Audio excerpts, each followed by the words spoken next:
que ce soit la rentrée, parce que pour nous, ça veut dire rentrée littéraire. Oui, 581 nouveautés, enfin 581 nouveautés en 6 semaines. oui. Voilà, et cette année, bizarrement, il y a des bouquins de 1200 pages. Donc c'est vraiment.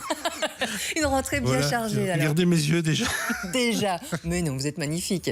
Et puis vous êtes là connecté aussi. Il y a Tarek qu'on embrasse bien fort, qui embrasse tout le monde. Et puis Aurore, j'aime partir quand tout le monde revient, nous dit-elle sur la page Facebook. C'est le 6-8 RTBF. Donc bientôt direction la Palma, dans les îles Canaries. Bonnes vacances et merci pour le partage. Et Marie-Thérèse, elle a aussi. Coucou Sarah et à toute l'équipe. Oui, j'ai bien profité des vacances. On me pose la question. Merci beaucoup. Et puis moi, je ne suis pas partie, mais la Belgique est si belle ici à Liège, croisière sur la Meuse, etc. Il y a toujours quelque chose à voir. C'est Marie-Thérèse qui est là connectée. N'hésitez pas à partir. Voilà, vous réagissez en temps réel, à partager le 6-8 RTBF et par SMS au 30 63 50 cents par message envoyé. Bonjour Fanny. Oui, bonjour. Bonjour, on est à Bruxelles. On est à Bruxelles, oui. Quelle commune? À Saint-Gilles. 1060 alors, si je me souviens bien. Oui, c'est ça, exactement. Il y a quoi de prévu aujourd'hui Fanny à la maison? Ah, mais écoutez, je me prépare pour aller au boulot. Vous faites quoi? Alors, je travaille dans l'administration. D'accord. Voilà, on laisse Ça veut voilà. dire administration fiscale. Courage. Ça, je sens l'administration fiscale. Ça. Non, pas Qu'on n'ose pas dire, c'est l'administration fiscale. Vous êtes partie Fanny Non, pas déjà? du tout. Oui, moi je suis partie à la mer, simplement. Mais il a plu, évidemment, il a plu. Oui, vous avez pris vos bottes, j'espère. Oui, j'ai pris les bottes, il y avait énormément de vent, mais bon. Allez, Comme vous êtes ça, c'est la Belgique. reprendre le boulot, vous êtes un petit peu récompensé. C'est vous qui repartez avec les places pour aller au Mémorial Van Damme. Ce sera le 1er septembre prochain au stade Roi Et il Baudouin. va pleuvoir. Hein, Oui, gardez vos bottes. Voilà, ne les lâchez plus, Fanny. Oui, le parapluie. Elles arrivent chez vous dans quelques jours. On vous embrasse bien fort. Oui, c'est gentil, merci beaucoup. Bon lundi et bonne semaine. Oui, bon lundi. Au revoir. Salut. Il y a Michel Dufresne qui est là, comme tous les lundis. On parle bouquin avec une histoire très très noire, un polar très noir. Oui, un roman noir dans le sens premier du polar, puisque on parle surtout d'une ville. Alors, c'est dur de mourir au printemps d'Alfredo Noriega, paru chez On lit, éditeur belge. Et Alfredo Noriega nous fait un petit bonjour.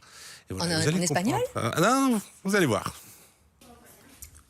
Bonjour les amis, je m'appelle Alfredo Noriega, je suis un auteur de polar, de romans noirs, tout simplement un auteur qui vit entre Paris et Bruxelles, mais qui aime évidemment plus Bruxelles que Paris. Ah, alors on vous aime aussi. Voilà. Alfred. Mais alors, ce qu'il ne dit pas, c'est qu'il est équatorien d'origine.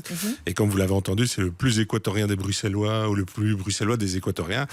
Et avec c'est dur de mourir au printemps, il nous emmène à Quito, capitale de l'Équateur, capitale posée sur un volcan. Oui. Et quand je disais c'est un polar au sens initial du terme, c'est que le polar, c'est un roman qui parle de la ville.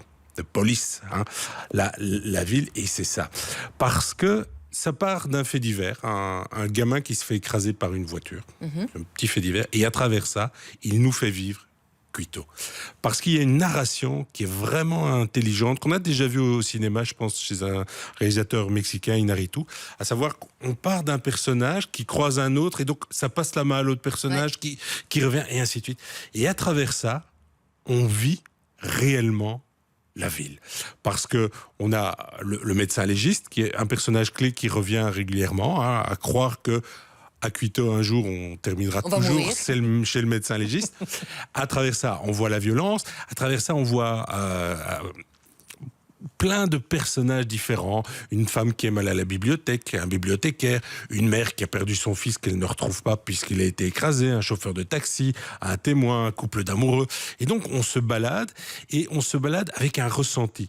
Et le ressenti, ça peut être le temps. En disant, ah ben voilà, maintenant il fait beau, mais on sait que l'après-midi, il va toujours pleuvoir. Et on sent aussi cette dimension un peu poudrière, comme ça, les tensions sociales.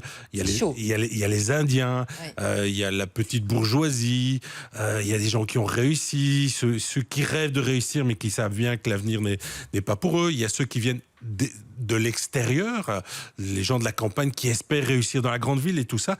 Et ce sont chaque fois des petits instantanés et tout se lie de façon mais juste naturelle parce qu'on est emmené dans ce récit.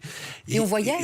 On voyage énormément. Enfin, moi, j'ai l'impression de connaître Quito maintenant parce qu'on me donne des noms de rues, on tourne à gauche, à droite, il se passe ça. Mais j'ai surtout des sensations avec un personnage qui dit, ben voilà, ça c'est une rue. Le matin, j'ai l'impression de la monter.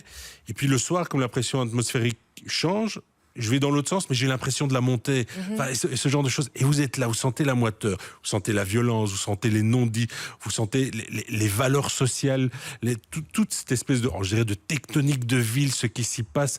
Bref, c'est magnifique.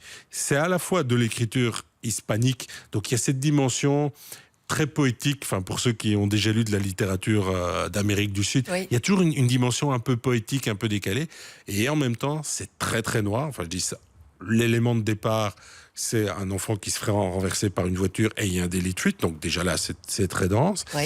et on voit que la violence est omniprésente, et donc on est toujours sur le fil du rasoir. Bref, c'est vraiment une découverte. C'est publié par un auteur Belge. équatorien mais qui vit en Belgique. C'est publié par un éditeur belge, donc c'est à découvrir, franchement, et ça fait voyager. C'est dur de mourir au printemps, Alfredo Noriega, voilà pour les coups de cœur, signé Michel Dufrane. Dans quelques secondes, on va parler jardin, on va végétaliser avec des permis de végétalisation.